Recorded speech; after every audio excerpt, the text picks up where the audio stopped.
혹시 여러분은 요즘 흔들리지 않는 마음을 유지하며 살아가고 계신가요?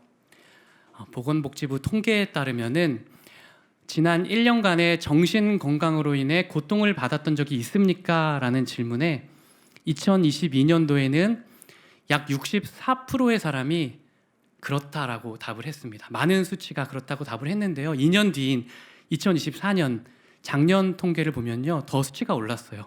무려 74%의 사람이 난 지난 1년간 정신 건강으로 인해 고통받았습니다 라고 답을 했습니다. 여기 앉아 계신 분들 4분 중에 3분 정도는 정신 건강으로 인해 고통을 겪고 있다라는 것입니다. 그래서 한 번 더 물어보았어요. 그럼 당신이 겪는 그 정신 고통의 종류는 몇 가지입니까? 라고 물어봤어요. 그랬더니 2개 이상이다 라고 답한 사람이 무려 83%였고요. 그리고 5개 이상으로 나는 정신건강에 고통을 당하고 있습니다 라고 답한 사람이 무려 46%. 그러니까 2명 중 1명은 정신건강으로 고통받는 그런 종류가 5가지 있다는 거죠. 그렇게 대부분의 현대인이 정신적으로 크게 고통받는 시대 속에서 우리가 살아가고 있기 때문에 오늘 우리에게 정말 필요한 것은 세상이 아무리 우리를 흔들어도 흔들리지 않는 의연한 마음을 갖는 것입니다. 경제가 불안하고 인간관계에 갈등이 있고 미래가 불안해도 여전히 마음 가운데 흔들리지 않는 평정심 그리고 의연함을 유지하는 것입니다. 세상은 우리를 점점 거칠게 흔드니까요. 세상은요, 매일 하루에도 수십 번씩 우리의 마음을 흔듭니다. SNS 속에는 친구의 결혼, 연애, 취업, 성공의 스토리가 계속 올라옵니다. 그들의 삶은 너무 화려한데 내 삶은 멈춰 있는 것 같아요. 인스타그램의 좋아요 숫자가 내 정체성을 설명하는 것 같습니다. 남보다 늦었다는 생각이 마음을 끊임없이 흔듭니다. 많은 젊은이들이 불안정한 일자리 속에서 과연 내 미래는 안전한가라는 질문 앞에서 살고 있다고 합니다. 그래서 2022년 재단법인 청년재단 설문에 따르면 2030 청년들의 약 90%가 나는 보이지 않는 내 미래 때문에 불안함을 느낀다라고 답했습니다. 취업 전에도 불안하지만 취업 후에도 불안합니다. 성과 압박, 평가, 번아웃 이런 것들이 반복되어서 끊임없이 우리를 흔듭니다. 관계도 예전 같지 않습니다. 친구가 많은 것 같은데 진짜 내 친구는 없는 것 같습니다. 하루에도 문자와 카톡을 수백 통씩 하는 것 같은데 정말 마음과 마음이 연결되는 그런 연락은 없는 것 같습니다. 그래서 요즘 관태기라는 말도 생겼다고 해요. 관계의 권태기라는 것이죠. 관계에서 권태기를 느껴서 이제 마음을 닫고 혼자 산다. 그래서 결국 외로움과 고립감이 우리를 더 흔들고 있습니다. 또한 이 세상의 빠른 속도가 우리를 흔들고 있습니다. 끝없는 할 일, 끊이지 않는 알람, 하루도 쉬지 않는 경쟁 속에서 우리는 멈춤을 잃어버렸습니다. 그래서 늘 피곤하고 늘 과열되어 있고 조용히 하나님께 시선을 돌릴 여유조차 사치처럼 느껴집니다. 그래서 이 시대에 우리 크리스천들에게 필요한 마음은 세상이 아무리 우리를 흔들어도 크게 흔들리지 않고 동요되지 않는 의연함입니다. 저는 그러므로 우리 주 예수 그리스도의 성품 중 하나였던 바로 의연함에 대해 나누려고 합니다. 그럼 의연함이란 무엇일까요? 사전적 정의를 보면은요, 굳세고 흔들림이 없는 태도입니다. 쉽게 말하면 세상이 우리를 아무리 붙잡고 흔들어도 흔들리지 않는 마음가짐이란 거죠. 우리는 의연함이란 단어를 좀 오해해서 좀 괜찮은 척, 아파도 안 아픈 척 포장하는 것을 의연함으로 착각하지만 실은 혼란 속에서도 평온함을 잃지 않는 내적 안정감 그리고 믿음의 평정심이 바로 의연함입니다. 의연함은 고난 속에서도 하나님을 신뢰하는 영적 담대함이고 그리스도께서 극한의 고난 중에서도 보여주셨던 삶의 내용입니다. 그리고 오늘 본문의 바울도 극한의 고통 중에도 바로 이 의연함의 모습을 보여주고 있습니다. 우리 20절 말씀을 화면 보며 같이 읽어보겠습니다.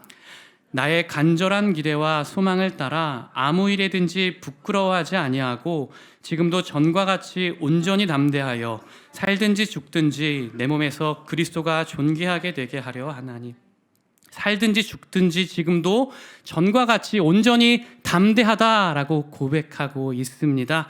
바울은 죽음 앞에서도 의연한 마음, 고난과 죽음을 초월하는 담대함과 내적 평화를 마음에 간직하고 있었던 것입니다. 여기서 우리가 오해하지 말아야 될 것은 바울이 우리랑은 좀 다른 차원의 사람이라고 여기면 안 될 것 같아요. 바울도 우리처럼 연약함을 가진, 성정을 가진 사람일 뿐이었습니다.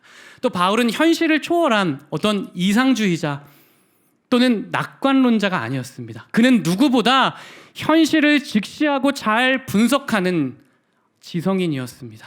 그런 그가 죽음 앞에서도 평화와 담대함을 잃지 않고 있는 것입니다. 그의 마음속에는 두려운 현실 세계보다 더 큰 세계가 있었기 때문입니다. 그것은 바로 부활의 세계입니다. 바울은 매일 부활의 세계 속에서 살았습니다. 그의 생각과 시선과 마음의 평화와 기쁨은 모두 부활의 세계 안에 있었습니다. 그래서 그는 고난 중에도 의연했고 죽음 앞에서도 담대할 수 있었다. 요약하면 바울이 가졌던 의연함의 비밀은 매일 부활의 세계 안에서 사는 것이었다라는 거예요. 그의 생각과 세상은 온통 부활이었습니다. 그는 먹거나 마시거나 부활을 생각했습니다. 일을 할 때도 부활을 생각하면서 그 일에 가치를 부여하며 일했던 거예요. 아무도 보지 않는 상황에서도 부활을 생각하면서 성실하고 정직하게 일했습니다. 쉴 때도 부활을 생각하며 거룩하게 쉬었습니다. 악하고 나쁜 육체의 쾌락을 따라 쉬는 것이 아니라 부활을 생각하면서 깨어서 거룩하게 참되게 주님 안에 쉬었던 것입니다. 그는 사람을 만나 교제하거나 혼자 있거나 부활을 생각했고 끔찍한 고난과 죽음의 위협 앞에서도 부활의 세계 안에서 살았습니다. 그러므로 21절과 같이 고백하는데 같이 읽어보겠습니다. 이는 내게 사는 것이 그리스도니 죽는 것도 유익함이라. 죽는 것도 내게 유익함이라는 고백은 부활에 대한 확신을 보여줍니다. 바울은 부활의 복음을 항상 주목하고 바라봤기 때문에 아직 보이지 않는 그 자신의 부활을 마치 보여지는 현실처럼 여기며 확신하고 살고 있는 것입니다. 그렇게 바울이 고난과 유혹과 죽음 앞에서도 흔들리지 않는 내적 의연함을 가질 수 있었던 비결은 분명합니다. 항상 바울은 부활의 세계 가운데 살았습니다. 그리고 이 사실은 우리에게 전해주는 복음입니다. 나처럼 두려움이 많고 작은 고난에도 많이 흔들리는 사람이라도 만약에 우리도 바울처럼 부활의 세계 가운데 산다면 고난에는 덜 흔들리고 더 흔들리지 않는 평안을 갖게 될 거라고요. 만약 우리도 바울처럼 부활의 세계 안에 매일 살아간다면요. 그러므로 이 자리에 있는 분들을 축복합니다. 오늘 말씀을 통해서 바울이 경험한 그 의연함의 비밀, 바로 부활의 세계 안에서 사는 삶을 배워보고 또 익혀가는 시간이 되기를 축복합니다. 그럼 이제 질문해 볼게요. 부활의 세계 안에서 살면 어떤 내적 변화가 일어날까요?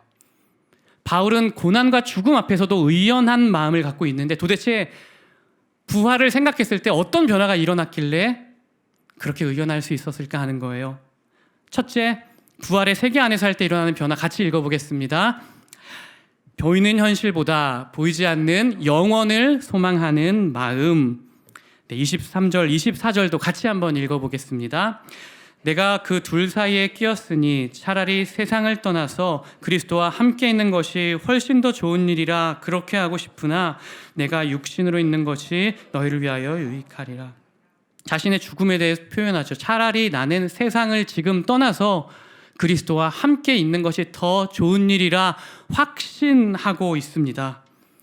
즉 자신이 죽으면 예수님과 더욱더 친밀하고 예수님과의 충만한 사귐이 있을 거기 때문에 나는 그 영원한 행복을 더 사모해서 죽는 것을 기대한다라는 것입니다. 이것이 부활을 확신할 때 나타나는 결과죠. 우리가 부활을 확신하며 정말 부활의 세계 안에 살면 죽음을 기대하고 죽음을 소망하게 됩니다. 여러분, 죽음을 두려워하지 않는 믿음도 대단한 건데요. 정말 우리가 부활의 세계 속에 살면 어디까지 갈 수 있냐면요. 죽음을 너무 사모하게 되고요. 오히려 죽음 이후를 생각하니까 너무 행복하고요. 죽으면 그리스도와 함께하게 될 그날을 너무나 갈망하게 된다라는 것입니다. 이 경지까지 이르면 현세에서 어떤 고난과 죽음의 위협이 찾아와도 나는 흔들리지 않는 평안과 담대함을 누릴 수 있게 되는 것입니다. 그러므로 이 자리에 있는 지체분들을 축복합니다. 여러분이 부활의 세계 속에서 살아감으로써 죽음을 끝이 아니라 시작으로 인식하는 여러분 되시기를 축복합니다. 여러분에게 부활에 대한 믿음이 충만하여서 죽음을 상실이 아닌 획득으로 여기게 되시기를 축복합니다. 여러분이 매일 부활의 세계 속에서 살기 때문에 죽음이 우리에게 비교할 수 없는 더 큰 이익임을 믿게 되시기를 축복합니다. 여러분이 항상 부활을 현실로 믿고 바라보기 때문에 현세에서 겪는 어려움은 결국에 영원한 행복으로 승화된다는 것을 믿고 고난 중에도 기뻐하는 여러분 되시기를 축복합니다.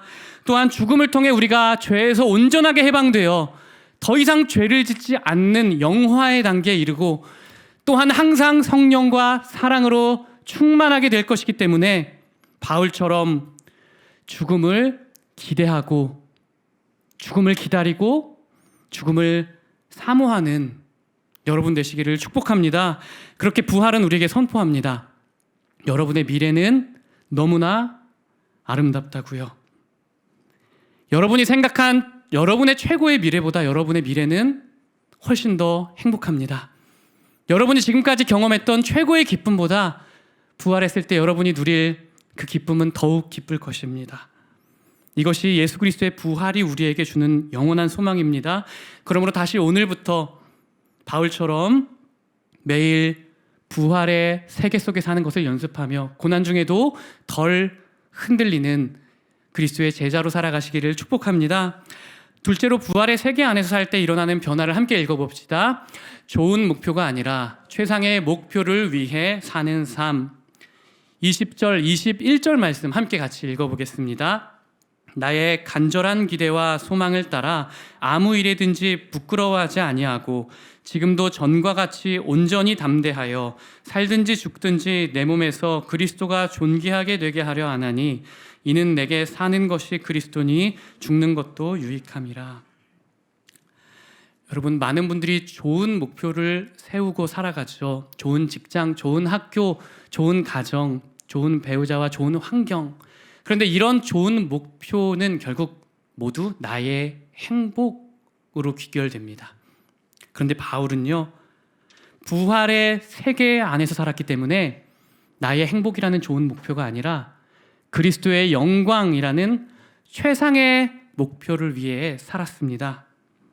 살든지 죽든지 내 몸에서 예수님만 존귀하게 되면 됩니다. 내게 그리스도가 사시니 죽는 것도 유익합니다. 이 한 문장에 바울의 인생 전체 목표가 요약되어 있는 거예요. 살든지 죽든지 오직 주님을 위해. 그에게 중요한 것은 내가 살아남느냐 죽느냐가 아니었습니다. 그리스도가 나의 삶과 죽음을 통해 드러나는가였습니다. 세상적 행복을 넘어 그리스도의 영광이라는 최상의 목적을 위해 살았는데 그 이유는 바로 그가 부활의 세계 안에서 살았기 때문입니다. 여러분, 내가 죽는 것조차 유익한 일입니다라는 고백은, 또 내가 살든지 죽든지 나는 예수님만 높이면 됩니다라는 고백은 사람의 의지로는 불가능한 일이죠. 어떤 사람이 자기 의지로 나는 내가 죽는 일을 통해서도 그리스도를 높이기 원합니다 라고 말할 수 있을까요? 이건 단순한 순교적 결심이 아닙니다. 부활을 실제 나타날 현실로 믿고 그리고 지금 역사하고 진행 중인 이 부활의 복음을 마치 현실처럼 항상 바라보며 살았기 때문에 나타난 시각입니다. 그렇게 그는 매일 하루도 빠짐없이 부활의 세상에서 살았습니다. 학창시절 제 친구가 핑클이라는 걸그룹의 팬클럽 회장이었다고 해요. 그래서 그의 세계는 온통 핑클이었습니다. 핑클이 이번 주 스케줄이 뭔가, 핑클이 어떤 공연을 앞두고 있나, 지금 멤버 중에 누가 아프대, 이번 주 누가 삑사리가 났대. 그렇게 그의 세상은 온통 핑클인데 너무 행복하게 살고 있는 것 같아요. 그런데 바울의 세상은 온통 부활이었던 것입니다. 먹거나 마시거나 자거나 깨어있거나 쉬거나 일하거나 그의 세상은 온통 부활이었기 때문에 이것이 그에게는 마치 현실과 같았고, 그로 인해 죽음조차도 끝이 아닌 오히려 영광을 드러낼 수 있는 기회로 여길 수 있었던 것입니다. 그러므로 귀하신 여러분 축복합니다. 여러분도 항상 그리스도의 부활의 복음을 주목하며 계속 주목해서 마치 부활이 실제처럼 느껴질 때까지 부활로 충만한 여러분 되시기를 축복합니다. 그래서 인생의 목표가 나의 행복이 아닌 하나님의 영광으로 변화된 여러분 되시기를 축복합니다. 2018년 미국의 텍사스 스탠퍼드 컬럼비아 연구진은 학생 두 그룹에게 각각 다른 목표를 주고 수학 시험을 보게 했다고 합니다. 첫 번째 그룹에게는요, 좋은 성적을 받기 위함이라는 자기 중심적 목표를 줬고요. 두 번째 그룹에는 미래 세대와 사회 기여라는 자기 초월적 목표를 주고 문제를 풀게 했습니다. 그 결과는 이랬습니다. 자기 초월적인 목표를 가진 학생들이 자기 중심적인 목표를 가진 학생들보다 더 끈기가 있었고 집중도가 높았고 결국에 훨씬 더 좋은 성과를 냈다는 것입니다. 그렇게 연구는 말합니다. 나의 행복을 목표로 삼으면 우리의 행복을 침해하는 작은 일이 찾아와도 우리는 인내심을 잃습니다. 집중력이 흐려지고 우리는 포기하게 됩니다. 하지만 나의 행복을 초월한 더 크고 원대한 목표를 가지고 사는 사람은 덜 흔들리고 더 행복하고 더 나은 미래를 얻게 됩니다. 그렇게 인생의 목표가 나의 행복이 되면 결국 나의 행복을 잃어버리게 됩니다. 반면에 인생의 목표가 바로 우리 하나님의 영광이 된다면요, 우리는 더 가치 있게 살고 더 인내하고 깨어있고 결국에 내 행복도 찾게 될 것입니다. 그러므로 이 자리에 있는 지체분들을 축복합니다. 세상 사람들처럼 좋은 목표만을 쫓다가 내 행복까지 잃어버리는 그런 삶이 아니라 부활의 세계 속에서 살아가는 사람, 그래서 살든지 죽든지 그리스도의 영광을 위하는 사람이 되어서 고난 앞에서 덜 흔들리고 유혹 앞에서 더 단단해지고 불확실한 미래 속에서도 더 깊은 평온함과 행복과 의연함을 유지하는 부활의 증인 되시기를 축복합니다. 우리 셋째로 부활의 세계 안에서 살 때 나타나는 변화 같이 한번 읽어보겠습니다. 고난 중에도 하나님의 인도하심에 대한 절대 신뢰, 우리 25절의 고백을, 바울의 고백 함께 읽어보겠습니다. 내가 살 것과 너희 믿음의 진보와 기쁨을 위하여 너희 무리와 함께 거할 이것을 확실히 아노니. 바울은 확실히 안다라며 두 가지를 확신한다고 말해요. 첫째, 자신이 살 것. 둘째, 자신이 빌립보 교인과 다시 만나게 될 것. 즉 감옥 속에서도 나는 반드시 다시 살아서 여러분을 만나게 될 것이라 확신하고 있는 것입니다. 여러분, 그런데 이 확신은 예언적 직감이 아니라 하나님의 인도하심에 대한 절대 신뢰였습니다. 그는 자신이 감옥에 갇힌 상황을 하나님의 무관심 또는 버리심으로 해석하지 않았습니다. 오히려 하나님이 나를 사랑하시기에 감옥에 있는 이유가 있다고 믿었던 거예요.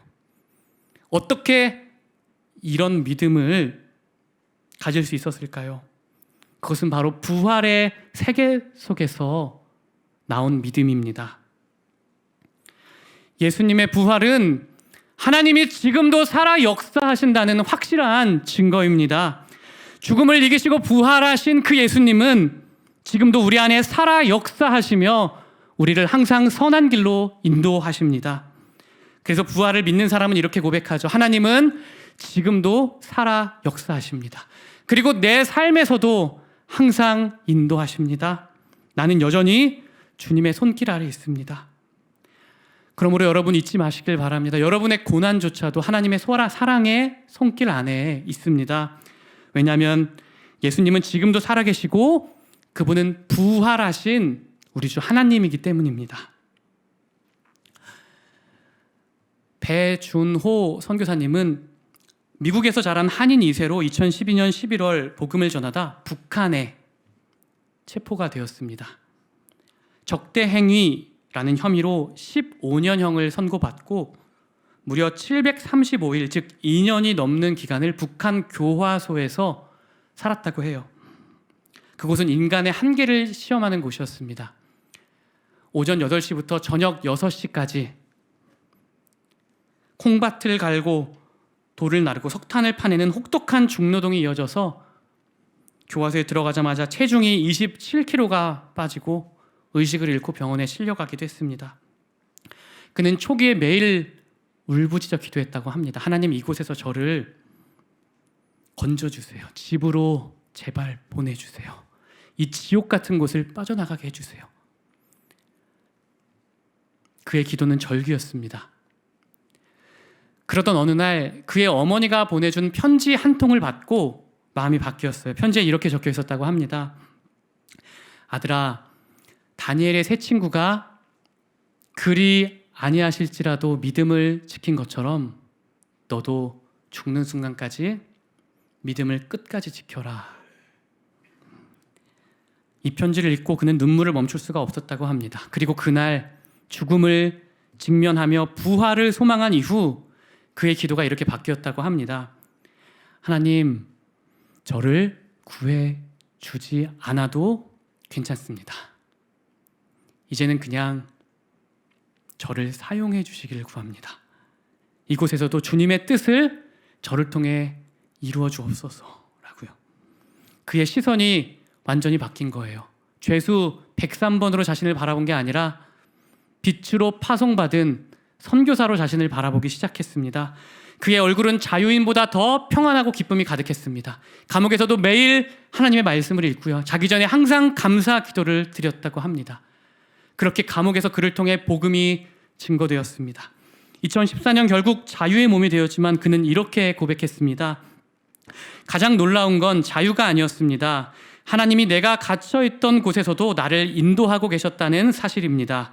하나님은 나를 구하신 분이기도 하지만 고난 속에서도 나를 사용하신 분이십니다. 그는 감옥에서도 하나님이 나를 인도하셨다라고 확신합니다. 그리고 이 축복을 누릴 수 있었던 것은 바로 부활의 소망 때문이었습니다. 그리고 이것이 바울의 이야기죠. 바울은 감옥에서도 나는 반드시 다시 풀려날 것을 확신한다. 하나님이 반드시 나를 인도해서 너희를 만나게 될 것을 확신한다 라고 믿었죠. 이처럼 부활을 믿는 사람은 엄청난 고난 중에도 하나님의 인도하심을 확신하게 된다는 거예요. 그러므로 이 자리에 있는 모든 지체분들을 축복합니다. 다시 여러분들이 예수 그리스도의 처음 복음으로 돌아가 매일 부활을 주목하며 사는 여러분 되시기를 축복합니다. 우리가 의연할 수 있는 이유는 우리 안에 힘이 있어서가 아닙니다. 우리보다 먼저 고난 받으시고 그러나 고난과 죽음을 이기시고 부활하신 그 예수 그리스도께서 승리하셨기 때문입니다. 너희가 세상에서는 환난을 당하나 담대하라, 담대하라, 내가 세상을 이기었노라. 고난과 죽음을 버티신 주님이 세상을 이기셨습니다. 그래서 우리가 경험하는 모든 고난은 절망이 아니라 과정이고 통로일 뿐입니다. 인도하심입니다. 부활하신 그 하나님이 지금 여러분 안에 매일 살아계십니다. 그분이 살아계시기에 여러분의 모든 순간은 하나님의 인도하심입니다. 주님은 살아계셔서 여러분의 모든 걸음을 인도하십니다. 저의 어머니, 아버지를 이번 명절에 만났어요. 어머니께서 사실 이제 폐암 말기를 선고받으셔서 제가 살아서 어머니를 뵐 수 있다는 것이 참 감사하더라고요. 저희 아버지도 살아계시다는 것 자체가 참 감사한 명절이었습니다. 부모님은 결혼하기 전까지 언제나 자녀가 우선된 삶, 자녀의 행복을 더 위하는 삶을 사셨던 것 같아요. 그런데 결혼해서 애가 둘이나 딸린 아저씨가 된 저를 만나서도 변함없이 제 길에 관심을 가지시더라고요. 민영아, 교회 사역은 좀 힘들지 않니? 건강은 괜찮아? 너 나중에 어떤 목회하고 싶니? 네가 만약 목회하면 아빠는 지금 하던 거 다 버리고 전적으로 너를 도와줄 거야 라고 말씀하시더라고요. 저희 아버지는 퇴임 이후에 색소폰실을 운영하면서 수십 개의 관악기를 혼자 익히고 가르치면서 지내고 있어요. 그런데 지금 이렇게 음악하면서 사는 노후가 평생 중에 제일 행복하다 그래요. 제가 봐도 이렇게 행복한 아버지 모습은 처음 보는 것 같습니다. 그런데요, 만약 제가 목회를 하면 그렇게 행복한 음악 활동을 다 끊고 전적으로 저의 목회만을 위해 도와주시겠다고 합니다. 아버지에게는 자기 행복보다 큰 행복이 자녀의 행복이니까요. 이처럼 하나님은 여러분을 너무나 사랑하는 아버지여서 자기 자신의 행복보다 여러분의 행복과 여러분의 미래를 더 위하시는 아버지이십니다. 예수님은 십자가에 달리셨을 때 자신의 모든 것을 포기하면서 바로 여러분의 행복, 여러분의 미래, 여러분의 기쁨을 위해 모든 것을 다 쏟으셨고, 이제 부활하신 이후 여러분 안에 살아계시며 지금도 여러분을 돕고 인도하고 지지하십니다. 여러분이 만약 꿈을 가지신다면 예수님은 그 꿈을 적극적으로 돕고 지지하고 함께 하겠다고 말씀하십니다. 하나님은 지금도 우리의 길을 주목하고 계십니다. 우리가 이해할 수 없는 돌길을 걸을 때도 그 길 끝에는 반드시 하나님의 선한 목적이 기다리고 있어. 우리가 멈춰 서 있을 때도 하나님은 여전히 일하고 있다고 말씀하십니다. 우리가 아무 말도 할 수 없을 때조차 하나님은 우리의 한숨 속에서도 말씀하고 계십니다. 우리가 주저앉을 때는 우리를 향해 걸으시며 우리의 손을 붙드십니다. 넘어지면 붙잡아 주시고 지치면 등에 업어주시며 끝까지 인도하시는 아버지이십니다. 때론 눈물 속에서도 길을 비추시며 그분의 인도하심은 단 한 번도 중단된 적이 없습니다. 그래서 믿음이란 하나님이 나를 인도하실 것이다가 아니라 지금도 하나님은 나를 인도하고 계시다라는 고백인 줄 믿습니다. 하나님은 여러분의 실패까지도 그분의 인도하심의 일부로 영광스럽게 사용하실 것입니다. 지연처럼 보이는 시간에도 하나님은 여전히 여러분을 준비하고 단단하게 만들어가고 계십니다. 닫힌 문처럼 보이던 자리에서도 하나님은 새로운 문을 열고 새로운 길을 창조하고 계십니다. 어쩌면 여러분이 끝났다 느낀 그 자리가 하나님께서는 이제 시작이다라고 말씀하는 자리일지 모릅니다. 그러므로 우리가 잊지 말아야 합니다. 오늘도 그 부활하신 주님이 내 안에 살아계셔서 나를 인도하고 계십니다. 그분은 여러분의 삶 한가운데서 항상 말씀하십니다. 얘야, 걱정하지 말고 계속 꾸준히 너의 길을 가렴. 지금까지 내가 너를 붙들고 인도해 주었고 앞으로도 내가 너를 인도한단다. 나는 항상 살아있는 너의 하나님이다. 그러므로 이 말씀을 하나님께서 나에게 주시는 왕의 음성으로 받아들이는 여러분 되시기를 축복합니다. 부활하신 주님이 항상 살아계시기에 여러분의 삶은 언제나 살아있는 그분의 인도하심 속에 있습니다. 부활하신 주님이 여러분과 항상 함께 하시기 때문에 여러분을 결코 놓지 않고 끝까지 영원토록 인도하실 줄 믿습니다. 그러므로 귀하신 여러분, 부활의 세계 속에서 매일 사시기를 축복합니다. 바울이 보이지 않는 영혼을 사모하고 그리스도의 영광을 위해 살고 극한의 고난 중에도 하나님의 인도하심을 확신했던 단 하나의 이유는 부활의 세계 안에서 매일 살았기 때문입니다. 이 복음의 능력으로 세상이 아무리 여러분을 거세게 흔들어도 여전히 흔들리지 않는 평온함과 담대함과 확신을 가지고 항상 부활의 세계 속에서 예수 그리스도의 살아계심을 찬양하고 증거하는 부활을 경험하고 기대하고 부활을 정말 갈망하는, 그래서 죽음조차도 흔들지 못하는 부활의 증인 되시기를 축복합니다.